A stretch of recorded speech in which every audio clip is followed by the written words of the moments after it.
জুলাই আগস্টের গণ অভ্যুত্থানের সবচেয়ে বড় সিগনিফিকেন্ট জায়গা হচ্ছে তরুণরা নাগরিক হয়ে উঠেছে। লাখো শহীদের রক্তে কেনা দেশটা কারো বাপের না। এই কনসাসনেস হচ্ছে পলিটিক্যাল কনসাসনেস। এটার মধ্য দিয়েই হচ্ছে পলিটি ডেভেলপ করে, এটার মধ্য থেকেই হচ্ছে বাসিন্দা থেকে নাগরিক তৈরি হয়। ভারত আমার জাতীয় শত্রু, এটা বোঝার মধ্য দিয়ে হচ্ছে বাংলাদেশের সিটিজেনশিপ। কে আপনাকে মারে এবং কেন মারে, কেন ফেলানিকে মাইরা আবার লাশ ঝুলায় রাখতে হয়। ছাগলের জন্য নেগোসিয়েট করছে দেখছেন আপনারা, বিএসএফ বিজিবি বসে ছাগল নেগোসিয়েট করে নিয়ে আসছে হোয়াইট পতাকা মিটিং করে, দেখছেন আপনাদের চোখে?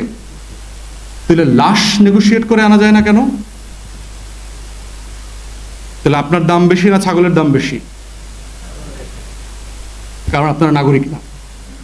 ফ্যাসিবাদ থেকে স্বাধীন সত্তায় বিকশিত হবার জন্য বাংলাদেশ এবং এই বঙ্গীয় জনপদের যে হিস্টোরিক্যাল স্ট্রাগলটা আছে, সেই লড়াইটা সম্পর্কে তরুণদের জানতে হবে।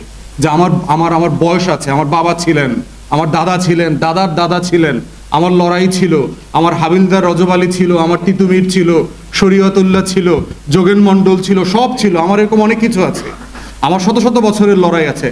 শামসুদ্দিন ইলিয়াস শাহ ছিল, ইখতিয়ার উদ্দিন মোহাম্মদ বিন বখতিয়ার খলজি আছে, সাহাবিরা পর্যন্ত এসছেন। ওমর রাদিয়াল্লাহু তাআলা আনহুর সময় চিটাগং বন্দরে 6 জন সাহাবি এখানে ল্যান্ড করেছেন, ট্রেড করেছেন, কয়েক সপ্তাহ ছিলেন।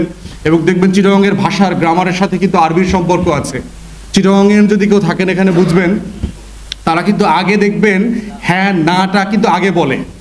কলেমার যে ফরম্যাট দেখছেন না, লা ইলাহা ইল্লাল্লাহ মুহাম্মাদুর রাসূলুল্লাহ, আমরা আগে লা, আরবিতে হচ্ছে নেগেট করে ফার্স্ট, ন খাইয়ে ন যাইয়ে। যারা চিটাগংয়ান আছেন তারা বুঝবেন।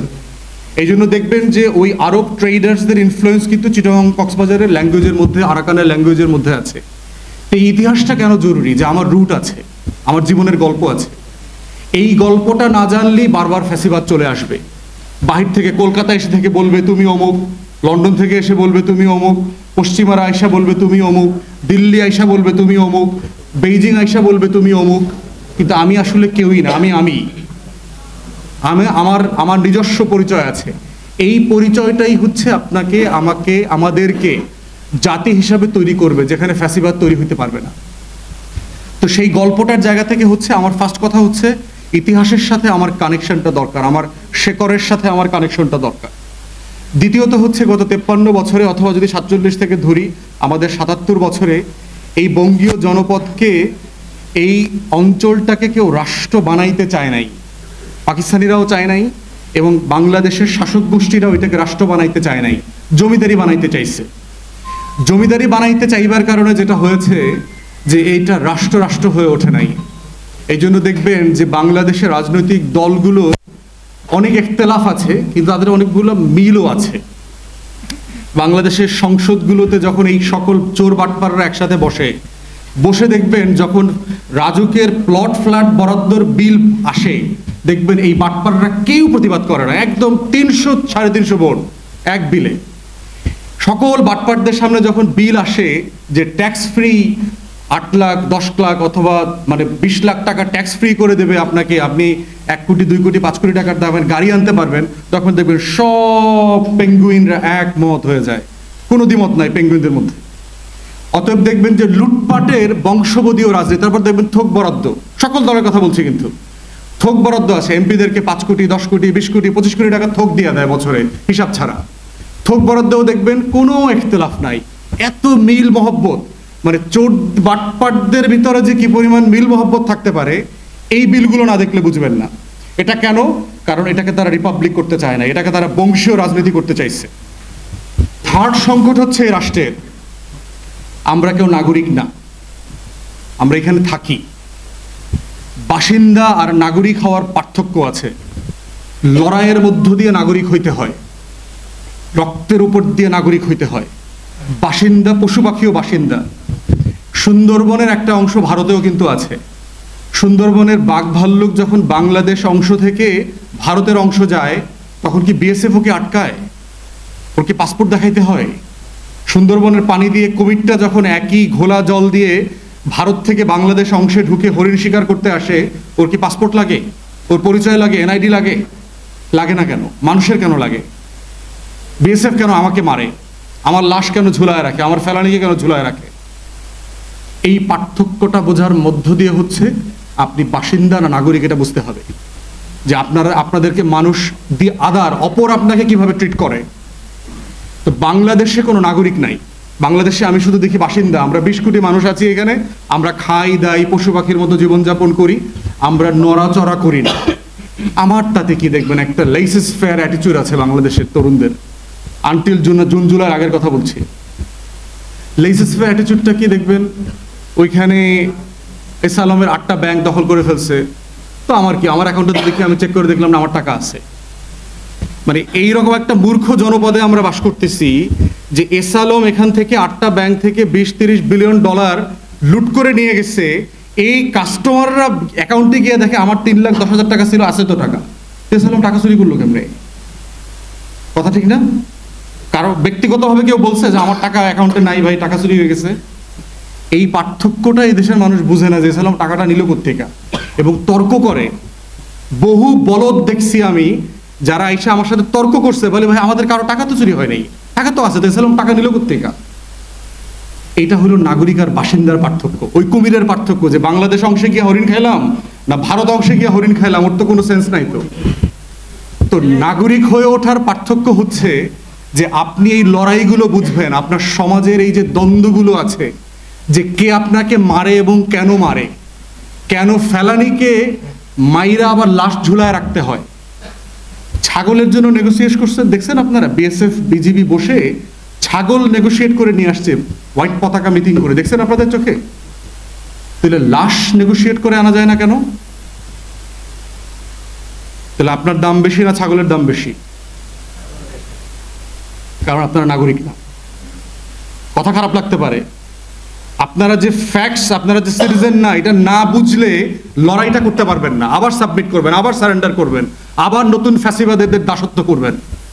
যদি পুরাতন ফ্যাসিবাদের ক্যারেক্টারিস্টিক্স গুলো বোঝেন, না বোঝেন, আপনার ফেইলিউর গুলো না বোঝেন, কোথায় কোথায় লড়াই আবার চালায় যাইতে হবে সেটা না বোঝেন, তাহলে নাগরিক আরেকটা জায়গা বুঝাই দেই আপনাদেরকে। নাগরিক না কেন, আপনারা আমরা সবাই মিলে বাংলাদেশে ইলেকশন কমিশনের একটা ভোটার তালিকা আছে 12 কোটি 10 লাখ।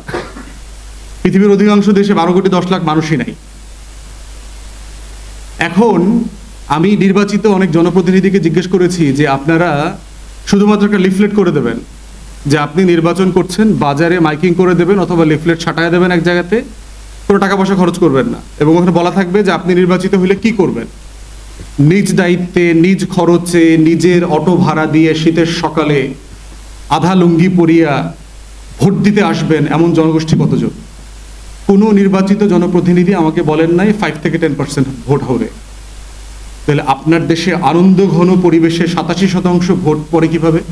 73% ভোট, 77% ভোট, 69% ভোট, উহারা কাহারা?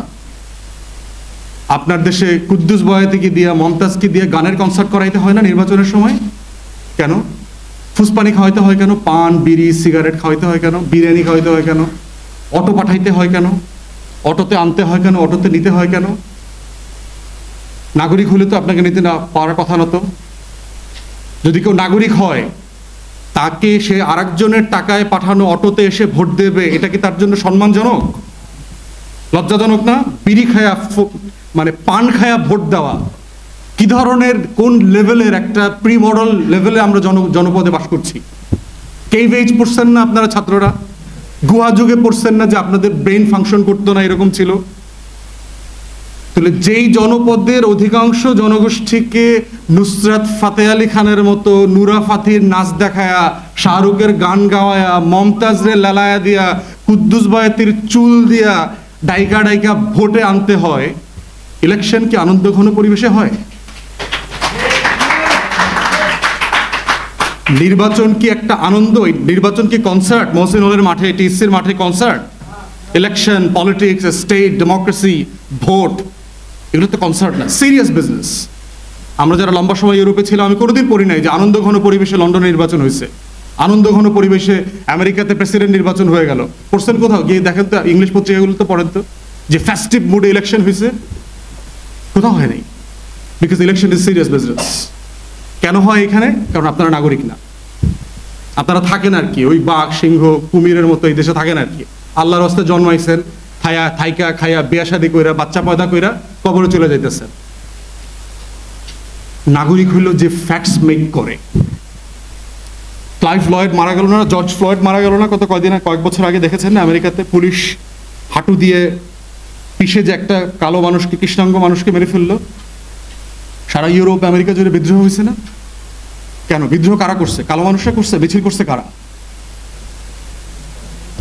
প্যালেস্টাইন ইস্যুতে সারা আমেরিকান ইউনিভার্সিটিগুলো যে শাটডাউন হয়ে গেল, মিছিল করছে কারা? মুসলমানরা, আরবরা। কারা করছে? কেন করছে তারা?